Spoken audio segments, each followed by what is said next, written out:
السلام علیکم، آپ دیکھ رہے ہیں سما، میں ہوں فواز زیدی اور میں ہوں سدرا میر۔ براہ راست آپ کو اسلام آباد لیے چلتے ہیں۔ وزیر اعظم عمران خان سفرہ کانفرنس سے خطاب کر رہے ہیں۔ ہماری گورنمنٹ کارپوریشن سارے نقصان میں اور ادارے برے حالات میں، یہ ایک بہت بڑا ہمارے لیے اپرچونٹی ہے، کیونکہ اس سے ایک چیز آپ کو واضح ہو جانی چاہیے کہ پاکستان ایسے اب آگے نہیں چل سکتا۔ یہ جو بزنس ایز یوزول ہے یہ اب نہیں ہو سکتی۔ اگر ہم نے اس پہ سے نکلنا ہے، پہلے مائنڈ سیٹ چینج کرنا پڑے گا، اور یہ جو مائنڈ سیٹ ہے وہ چینج کیسے کرنا پڑے گا؟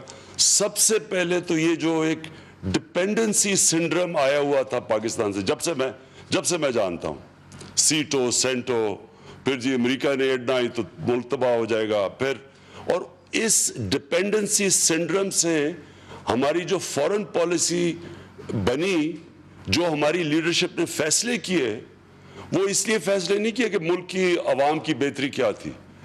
ہمیں ایڈ کدھر سے آ جائے گی، ہمیں پھر IMF سے قرضہ کس طرح مل جائے گا۔ ہم نے اپنے ملک کو اتنا نقصان پہنچایا اس فلاڈ قسم کی مائنڈ سیٹ سے کہ اگر ہم یہ نہیں کریں گے تو پیسہ نہیں آئے گا، بجائے اس کے کہ جو ہمارے ملک، جو ہماری اکانومی میں اسٹرکچرل ڈیفیکٹس آتے جا رہے تھے ان کو ٹھیک کریں۔ ایک ملک کے گھر کی طرح ہوتا ہے، ایک گھر کے اندر اگر آپ کے خرچے بڑھتے جا رہے ہیں اور آپ کی آمدنی کم ہوتی جا رہی ہے تو اگر وہ گھر قرضوں پہ زیادہ دیر نہیں چل سکتا، تباہ ہو جائے گا گھر۔ بڑے لوگ جو جوا کھیلتے تھے، زندگی میں دیکھے ہوئے بڑا جوا بڑے بڑے پیسے والے لوگ ایونچولی تباہ ہو گئے قرضے لے کے۔ تو ملک بھی وہی ہوتا ہے۔ تو جب ہمارے پاس یہ جب ڈیفیسٹس آنے شروع ہوئے تو بجائے ملک نے یہ فیصلہ کرنے کہ ہم نے اپنی آمدنی کیسے بڑھانی ہے، وہ یہ شارٹ کٹ لیتے رہے، اچھا جی قرضہ لے لو یا ایڈ لے لو، اور جو قرضہ اور ایڈ دیتا ہے وہ ہم سب جانتے ہیں کہ کوئی بھی وہ کیا there is no free lunch یا everything has strings attached، وہ جو strings attached تھیں اس سے ہم اپنی sovereignty بھی کھوتے گئے۔ جو سب سے زیادہ میرے خیال میں ہماری ملک کو نقصان پہنچا، وہ جو ہمارے اندر ہماری جو غیرت ختم ہو گئی، ہماری سیلف اسٹیم ختم ہو گئی۔ جو بھی آدمی ہاتھ پھیلاتا ہے کسی ملک کے سامنے بھی، وہ اپنی سیلف رسپیکٹ کھو بیٹھتا ہے۔ تو ہم نے وہ فیصلے کیے جو شارٹ ٹرم میں بینیفٹ مل گیا کہ اچھا قرضہ آ گیا یا IMF سے لون آ گیا یا ایڈ آ گئی، لیکن آپ ان کے کانسیکوینسز دیکھیں کہ جو ہمارے معاشرے پہ کیا ہوئے، جو ہمارے مائنڈ سیٹ پہ کیا ہوئے، اور ہم نے جو بنیادی کام کرنا تھا کہ جو اسٹرکچرل چینجز کرنے تھے اپنے ملک کو ٹھیک کرنے کے لیے، کیسے اپنے خرچے کم کرنے تھے اور اپنی آمدنی بڑھانی تھی، وہ نہیں کیا، اور ہم ایک نیشن نہیں بن سکے۔ جو میں ٹیم ورک کی بات کرتا ہوں، ہم وہ نہیں بن سکے۔ ہم ایک ڈیوائیڈڈ نیشن رہے، ایک امیر ادھر چلا گیا، انگلش میڈیم ادھر چلا گیا، غریبوں کا کوئی پرواہ نہیں، صوبوں کا علیحدہ صوبے علیحدہ ڈرفٹ شروع ہو گئے۔ تو جو نیشن بلڈنگ تھی وہ بھی نہیں ہوئی، اور ہمارا ملک آپ جتنے بھی پرابلمز دیکھ لیں وہ اس مائنڈ سیٹ سے آئے ہیں کہ ایک اچھا قرضہ آتا تھا، وہ امیر اس کا فائدہ اٹھا لیتے تھے، ایک ایلیٹ کو فائدہ ہو جاتا تھا، نیچے لوگ بیچارے عوام قرضہ ادا کرتی تھی مہنگائی کے ذریعے۔ اور یہ آج سچویشن جو ہم نے انہیرٹ کیا ہے، اس کے لیے بڑا امپورٹنٹ ہے کہ ایک چینج آئے مائنڈ سیٹ کا۔ اور وہ جو مائنڈ سیٹ کی جو چینج ہے، وہ ابھی میں آپ کے دیکھ رہا تھا، جو بھی آپ نے چیزیں دیکھی کہ ہمارا بڑا برا امیج ہے باہر۔ یہ امیج برا کس نے بنایا ہے؟ یہ کیوں ہے برا امیج؟ میں پچھلے 30 سال سے، جب سے خمینی کی وہ ریولوشن آئی ایران میں، پچھلے 30 سال سے، کیونکہ ویسٹ کے اندر ایک دم خوف آ گیا کہ اب یہ ساری اسلامک دنیا میں کوئی ریولوشن آنے لگی ہے، تو ایک ہم نے پہلی دفعہ ٹرم سنی اسلامک فنڈامنٹلسٹ۔ یہ فنڈامنٹلسٹ وہاں سے شروع ہوا، اس سے پہلے ہم نے کبھی نہیں ٹرم سنی تھی، یہ جو خمینی کی ریولوشن جب ایران میں ہوئی۔ اس کے بعد ویسٹ مسلمان دنیا کو دیکھنا شروع ہو گئی کہ اچھا جی یہ لبرل اور یہ فنڈامنٹلسٹ ہے۔ اور میں نے اتنی دفعہ دیکھا ہمارے لیڈرز اسپیشلی یہ 9/11 کے بعد تو بہت زیادہ، بٹ 90s میں بھی میں دیکھتا رہا کہ ہمارے لیڈرز خود ہمارے پرائم منسٹرز باہر جا کے دنیا کو یہ کہتے تھے کہ جی میں ہوں لبرل اور اب مجھے بچا لو نہیں تو یہاں فنڈامنٹلسٹ سارے آ جائیں گے، اور وہ ڈراتے تھے ایرانین ریولوشن کا خوف دے کے اپنے آپ کو انگریشیٹ کرتے تھے ویسٹرن ممالک سے۔ ابھی اس سال ہی پاکستان کا فارن منسٹر ایشیا سوسائٹی کے اندر اس سے سوال پوچھتا ہے کہ جی آپ کے اندر اور تحریک انصاف میں کیا فرق ہے؟ اس نے کہا ہم لبرل ہیں اور یہ تحریک انصاف مولویوں کے ساتھ ہے۔ یہ واشنگٹن کے اندر وہ یہ کہہ رہا ہے۔ تو خود ہی ہم اپنے ملک کو، اپنے آپ کو، اپنی اس ملک کی ایلیٹ نے اپنے آپ کو ان سے انگریشیٹ کرنے کے لیے اور زیادہ تر پیسے لینے کے لیے اپنے آپ کو بنا دیا لبرل، اور یہ ملک میں تقسیم پیدا کر دی۔ تو ہم نے خود ہی اپنے ملک کا کہہ دیا۔ میں نے خود یہاں جرنلسٹ کو دیکھا ہوا ہے بار بار کہتے ہوئے کہ جی فنڈامنٹلسٹ آ جائیں گے یا ایکسٹریمسٹ آ جائیں گے۔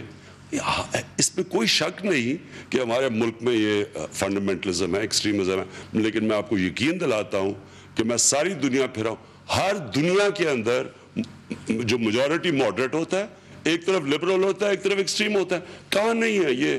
آپ یورپ میں چلے جائیں، ان کے جو آپ کی جب میں شروع میں انگلینڈ گیا تو یہ ملیا بھی تب انگلینڈ میں وہ LSE میں تھی، تو وہ سکن ہیڈز ہوتے تھے، وہ ہر ایک کو پیکی کر کے بیچارے جو بھی جس کا براؤن سکن ہو اس کو پھیٹا لگایا کرتے تھے۔ انہوں نے تو نہیں کہا کہ ہمیں بچا لو نہیں تو سکن ہیڈز ٹیک اوور کر لیں گے۔ تو یہ ہم نے خود اپنے آپ کو، ہماری ایلیٹ نے خود ہی اپنے ملک کی ریپوٹیشن دنیا میں باہر خراب کی ہے کہ جی یہاں جس طرح کوئی بہت بڑی جنگ ہے۔ میں آپ کو یہ بتا رہا ہوں کہ یہ اتنا پاکستان میں کیوں، جتنے میرے باہر سے دوست آئے ہیں جب وہ پاکستان میں پھرتے ہیں وہ ان کو پیار ہو جاتا ہے پاکستان کے ساتھ، کیونکہ یہاں بڑے فرینڈلی لوگ ہیں۔ یہ پاکستان ایک بڑی وارم سوسائٹی ہے۔ ہاں ہیں ہمارے بھی لوگ، لیکن وہ مائنورٹی میں ہیں۔ ہم نے ان کو یہ پروجیکٹ کر کے اپنے آپ کو کر کے ان کو، تو ہم نے خود اس ملک کا امیج خراب کرنے میں بہت بڑا ہمارا ہاتھ ہے۔ جو میں اب چاہتا ہوں، میں یہ چاہتا ہوں کہ سب سے پہلے تو فارن آفس اپنا مائنڈ سیٹ چینج کریں، کیونکہ ایک اس وقت جدھر پاکستان کھڑا ہے ہمیں اپنے ایمبیسڈرز کی وہ ضرورت ہے، وہ کام ہم ان سے چاہتے ہیں جو اب تک نہیں ہوا۔ اور بالکل آپ کی بات ٹھیک ہے کہ پاکستان اس میں سے نکلے گا، جو شاہ جی آپ نے بات کی، ٹیم ورک سے۔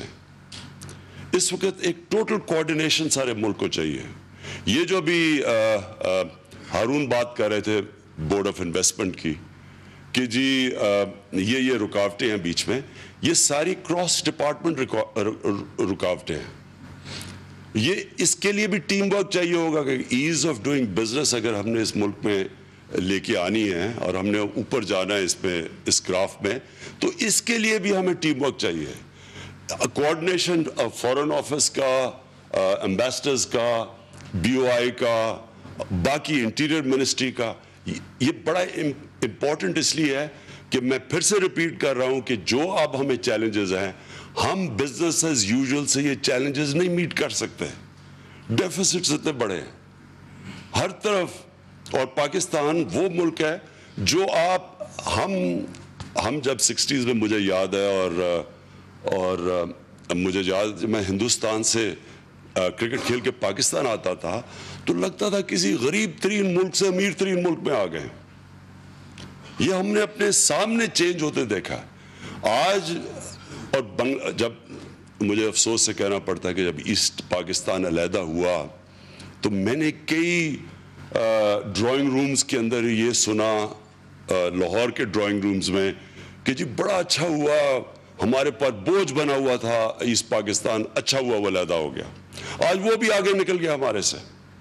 اس لیے میں جو آج اس ساری چیز کو کنکلوڈ کرتا ہوں وہ یہ کہ سب سے پہلے تو کوآرڈینیشن چاہیے، اور وہ ہوگی۔ اور ہارون آپ نے یہ پتہ نہیں فیبرری کے اینڈ کا ڈیٹ دیا ہے، آپ کو جلدی کام کرنا پڑے گا, آپ کے پاس اتنا ٹائم نہیں ہے کہ فیبری اینڈ تک یہ ساری رکاوٹیں ہو.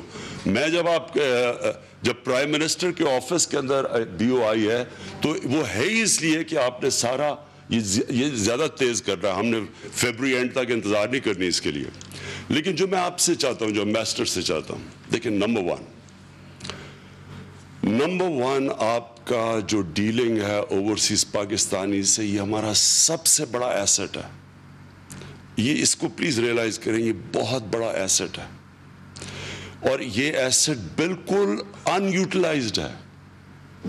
ایک تو اس کی یوٹیلائزیشن اس لیے نہیں ہے کہ ہم نے جو پاکستان کے اندر ایک کرپشن کا ماحول اور جو انسٹیٹیوشنز ہماری ڈی جنریٹ کی, وہی ان کو یہاں آنے نہیں دیتی انویسٹ کرنے کے لیے. کیونکہ میرا پہلے تو کرکٹ سے تعلق ہوتا تھا, پھر آہستہ آہستہ یہ جو میں شوکت خانم کے لیے پیسے اکٹھے کرتا تھا اوورسیز پاکستانی سے, میرا تو سب سے تعلق ہے. تو مجھے تو پتہ ہے کہ وہ بیچارے کتنی کوشش کرتے تھے, ان کے دل میں پاکستان ہے, وہ باہر جاتے ہیں اور ان کو پیار ہوتا ہے پاکستان, احساس ہوتا ہے اپنے ملک کا, وہ اور آنا چاہتے ہیں بیچارے واپس. وہ پیسے جمع کرتے ہیں, وہ واپس آتے ہیں یہاں پہلے تو ایئرپورٹ سے ان کی ذرا ان سے جو ٹریٹمنٹ دی جاتی ہے کرتے تھوڑی دیر کے بعد واپس بھاگ جاتے ہیں. تو ایک تو ہم نے اندر سے ان کے لیے ساری رکاوٹیں کم کرنی ہے, ہم نے اپنی گورننس ٹھیک کرنی ہے. لیکن جو میں آپ سے ایکسپیکٹ کرتا ہوں, پلیز ان کی لسٹیں بنائیں. سارے ملکوں کے اندر آپ کے پاس جو پاکستانی انٹرپرنرز ہیں, جو بزنس مین ہیں, جو وہاں کمپیٹ کر رہے ہیں, ان کے لیے ان کی پلیز لسٹیں بنائیں. ان کے ساتھ ہم پھر یہاں کمیونیکیشن کریں. وہ سارے بہت کنٹریبیوٹ کر سکتے, بلکہ سب سے زیادہ وہ کنٹریبیوٹ کریں گے. انڈیا اور چائنا کی جو ایکسپیٹریٹ کمیونٹی تھی, اس نے سب سے پہلے انویسٹمنٹ شروع کی, اس کو دیکھ کے باقی آئے انویسٹ کرنے کے لیے. تو ایک تو ان کی آپ کو لسٹیں بنائیں اور پھر ان سے ریگولر کانٹیکٹ رکھیں, اور ان سے ہم جتنا بھی آپ کانٹیکٹ رکھیں گے وہ اتنا جب بھی ہمارا کوئی باہر جائے, کوئی BOI کا باہر جائے, تو ان کے ڈنرز کریں, ان کی میٹنگ کریں. یہ سب سے امپورٹنٹ ہے آپ کے لیے, نمبر ون. نمبر ٹو, جو ہمارا ورکر ہے, جو ہمارا جو محنت کش ہے, جو وہاں جا کے پیسے بھیجتا ہے, یہ بہت امپورٹنٹ ہے. ایک تو ہم انویسٹمنٹ ان سے لا سکتے ہیں, اور صرف وہی نہیں, وہ باقی بھی آپ اوبیسلی جب باقی بھی انویسٹر سے آپ ان ٹچ رہیں گے.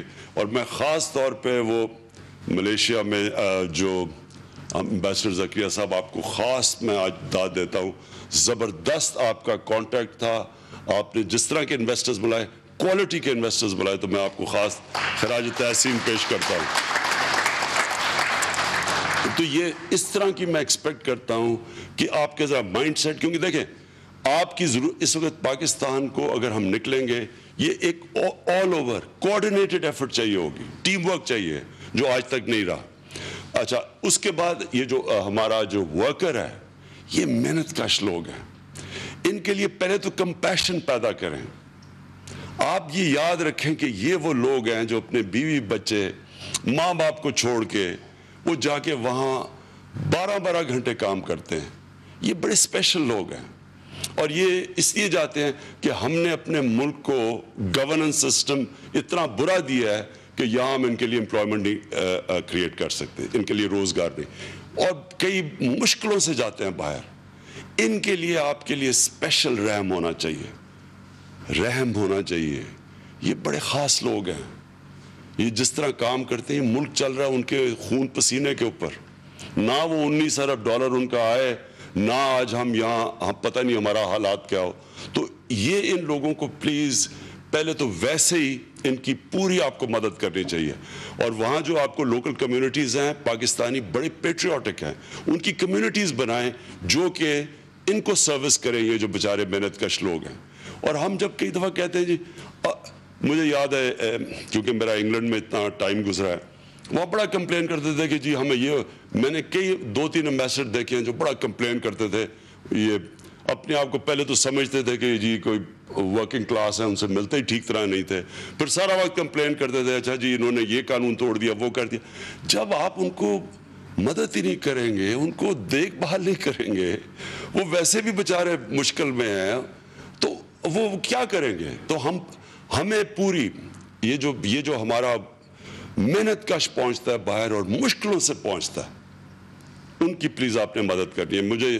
میں یاد ہے میں استنبول ایئرپورٹ پہ میں بیٹھا ہوا، ایک پاکستانی میرے پاس آ گیا. میں نے اسے پوچھا کیسے آئے ہو؟ اس نے کہا جی میں اپنے بھائی کی لاش لینے آیا ہوں. تو میں نے پوچھا کیا ہوا؟ کہتا جی وہ اپنا سارا کچھ بیچ کے وہ یہ اللیگل اس کو دے کے کسی کو پیسہ، تو اللیگل وہاں پہنچا ٹرکی میں یورپ جانے کے لیے. تو کہتا وہ اور 5 اور اللیگلی کراس کر رہے تھے سمندر کو.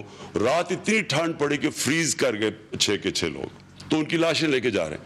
یہ وہ لوگ ہیں، سوچیں یہ کس طرح کے لوگ ہیں کہ کس مشکلوں میں جا رہے ہوں گے، ان کے بیوی بچے پیچھے انتظار کریں. تو ایک تو ان کے لیے اسپیشلی کمپیشن چاہیے، خاص ان کا دھیان رکھیں.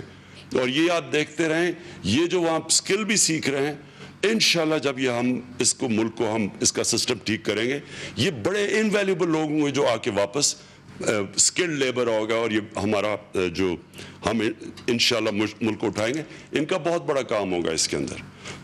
پھر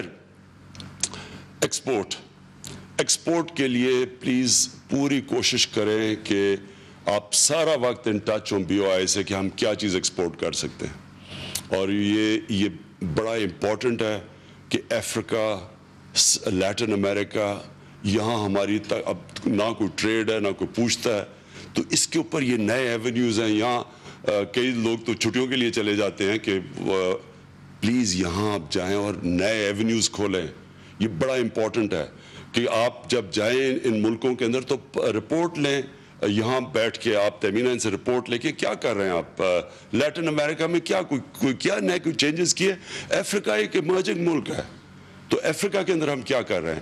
تو یہ ایکسپورٹس کے لیے ایونیوز ڈھونڈیں. اور افریقہ میں زیادہ چانس ہے ہمیں ایکسپورٹ کرنے کی، کیونکہ ہماری ابھی اس لیول پہ ایکسپورٹس نہیں پہنچے کہ ہم یورپ کو پینیٹریٹ کر سکتے ہیں. تو بڑا امپورٹنٹ ہے یہ چیز.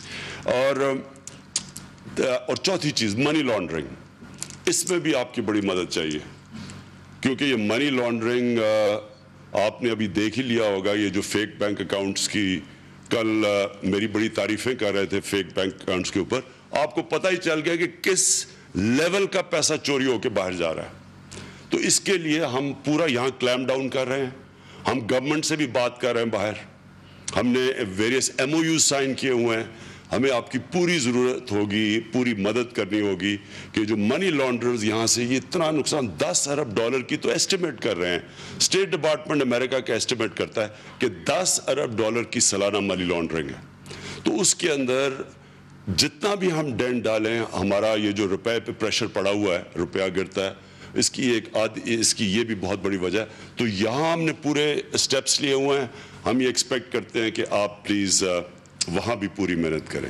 اور لاسٹ ہی میں یہ کہنا چاہتا ہوں کہ پاکستان میں جو بھی رزاق داؤد نے بات کی، ہمیں جو مائنڈ سیٹ ایکچوئل چینج کرنا ہے وہ یہ ہے کہ جب تک لوگ بزنسز پیسہ نہیں بنائیں گی، پروفٹس نہیں بنائیں گی، تو ملک میں تو ویلتھ کریشن ہوگی نہیں.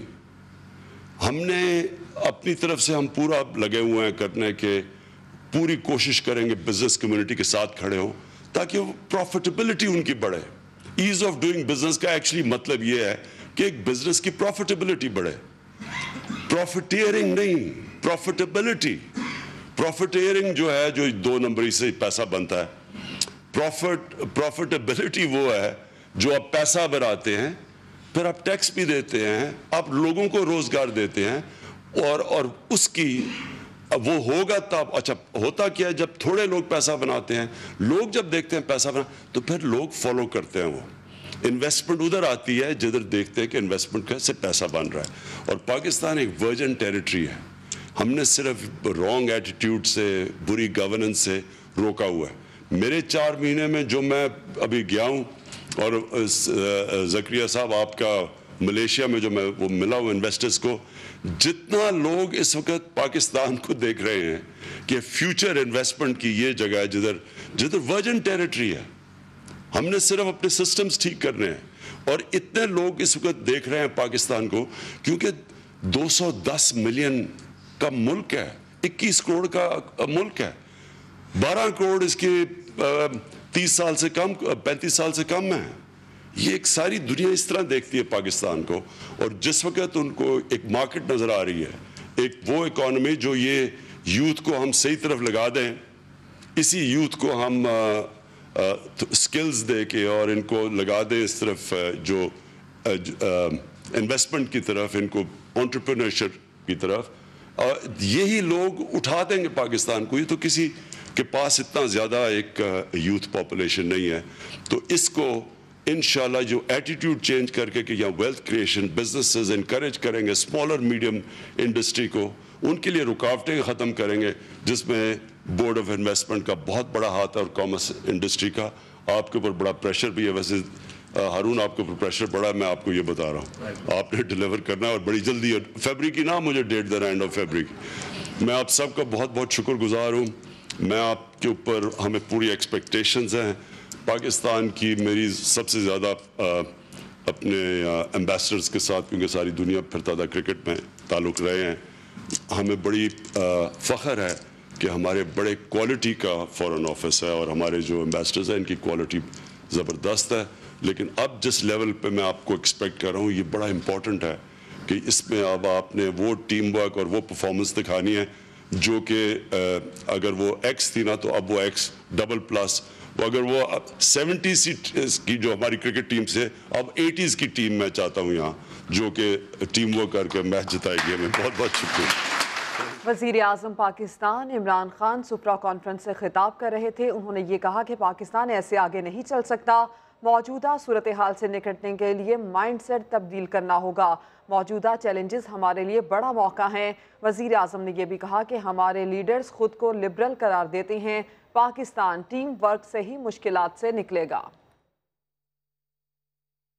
آگے بڑھتے ہوئے آپ کو بتاتے ہیں کہ آرمی چیف نے 22 دہشت گردوں کی سزائے موت کی توثیق کر دی ہے. تفصیلات جانتے ہیں, سمجھ نمائندے فخر الرحمان ہمارے ساتھ موجود ہیں. فخر, بتائیے گا کہ کن دہشت گردی کی کارروائیوں میں ملوث سے یہ دہشت گرد؟ آرمی چیف نے آج 22 مزید جو دہشت گرد تھے جن کو سزائے موت کی سزا دی گئی تھی, کی توثیق کر دی ہے. یہ دہشت گرد جو تھے یہ پاکستان آرم فورسز اور دیگر اداروں پر حملوں میں ملوث تھے. ان کے حملوں میں 176 افراد شہید ہوئے تھے, 200 سے زائد زخمی ہوئے تھے. آرمی چیف نے 15 دہشت گردوں کو مختلف نوعیت کی قید کی جو سزا دی گئی تھی اس کی بھی توثیق کی, اور 2 ملزمان جو تھے وہ بری ہو گئے اور عدم ثبوت کی بنا پر ان کے خلاف کوئی چیز سامنے نہیں آئی. جی بہت شکریہ آپ کا فخر الرحمان.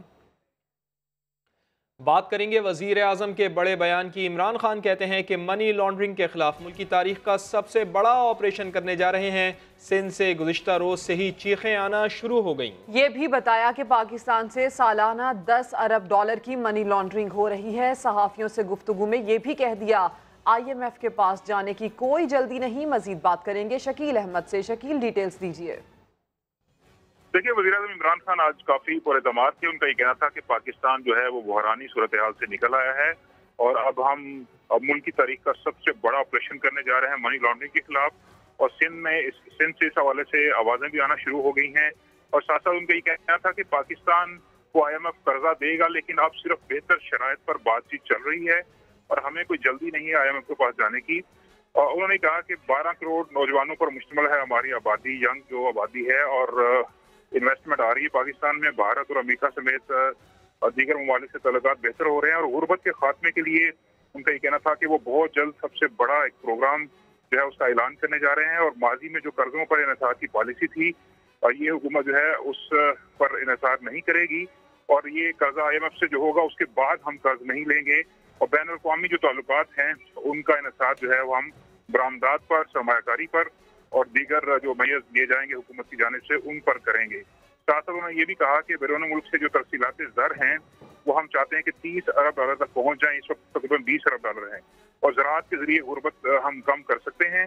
اور جو فائنینشیل ایکشن ٹاسک فورس جو ہے اس سے ہمیں کوئی مسئلہ نہیں ہے. ان کے مطالبات ہمارے لیے فائدہ مند ہیں, اور مسلح گروپوں کا جو خاتمہ ہے وہ نیشنل ایکشن پلان کا حصہ ہے. اور IMF سے بھی ہمیں جو ہے اب کسی قسم کا کوئی مسئلہ نہیں ہے.